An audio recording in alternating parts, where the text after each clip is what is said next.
Gue mau ceritain pengalaman seorang cewek namanya Tika. Tika, oke. Umurnya tuh 22 tahun dan dia tuh tinggalnya di Bandung. Tika tuh masih kuliah karena kampusnya di Depok. Jadi si Tika ini tuh nyewa apartemen di Depok. Bisa dibilang Tika ini jarang banget pulang ke rumah, apalagi semenjak almarhumah mamanya tuh meninggal 1 tahun lalu. Oke. Jadi Tika benar-benar lebih banyak ngabisin waktu di apartemennya yang di Depok. Sampai akhirnya pas Tika lagi libur semester, Tika kepikiran buat pulang ke rumahnya yang di Bandung. Walaupun sebenarnya rumah di Bandungnya ini tuh kosong, cuma ada orang yang jaga doang. Karena dari kecil Tika emang tinggalnya sama mamanya aja berdua. Oh, dia anak tunggal. Iya, dia anak tunggal Moy. Terus.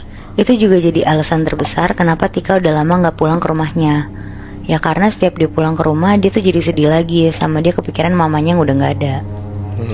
Jadi Tika nih berusaha buat ngedistract pikirannya dengan dia tinggal dan kuliah di Depok. Tapi karena dia juga bingung mau ngapain lagi di Depok, akhirnya dia pulang ke rumahnya. Tika naik travel dari Depok ke Bandung. Sebenarnya pikirannya Tika tuh selalu mamanya. Dia selalu ingat apapun yang dia dan mamanya lakuin di rumah. Tika juga sempat netesin air mata pas di travel. Tapi di sisi lain dia juga harus kelihatan kuat kan, karena udah setahun yang lalu mamanya meninggal. Setelah 4 jam Depok Bandung, akhirnya kira-kira jam 5 sore sampailah Tika ke rumahnya. Dari pas masuk pagar, Tika mikir apa dia jual aja ya rumah ini. Karena dia ngerasa rumahnya tuh gede banget untuk dia tinggalin sendiri. Pas pikirannya lagi kemana-mana, tiba-tiba dia disamperin sama Pak Rahman. Pak Rahman itu tuh yang biasa jaga rumah Tika selama Tika di Depok. Pak Rahman nanya, "Neng di Bandung sampai kapan? Mau ditemenin nginep gak? Berani gak sendiri?" Tika jawab, "Belum tahu sampai kapannya Pak. Gak usah ditemenin gak apa-apa. Ini kan juga rumah saya, kenapa harus takut?" Habis itu Pak Rahman bilang, "Ya udah Neng, saya pulang ya." Akhirnya Pak Rahman pulang. Tika lanjut beres-beres masukin baju-baju yang dikoper ke lemarinya. Karena ada Pak Rahman yang lumayan sering bersihin rumah, jadi rumah Tika tuh rasanya bener-bener kayak rumah yang masih ditempatin orang setiap hari gitu Moy, Bi. Keberdebu lah ya. Iya, Tika juga gak ngerasa asing sama rumahnya. Pokoknya ngerasanya nyaman banget. Sampai akhirnya udah sekitar jam 9 malam, Tika posisinya lagi nonton TV di ruang keluarga. Pas lagi nonton, tiba-tiba dia nangis kejar banget. Ternyata karena dia keinget almarhumah mamanya yang selalu nonton TV malam-malam sama dia.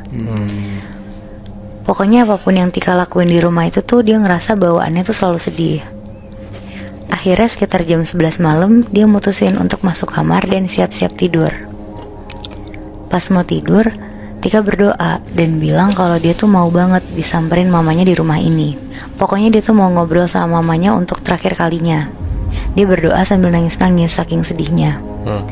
Pas jam 2 pagi, Tika tiba-tiba kebangun. Dia kayak ngedenger suara TV di bawah tuh nyala. Terus disamperin kan sama Tika ke bawah. Pas dia lagi jalan ke bawah turun tangga, tiba-tiba dia denger kayak suara mamanya tuh lagi ketawa. Tika kaget kan. Terus dia lari turun tangga menuju ke ruang keluarga tempat dia nonton TV tadi. Pas Tika ngeliat, gak ada siapa-siapa. Tapi bener, posisi TV itu tuh nyala.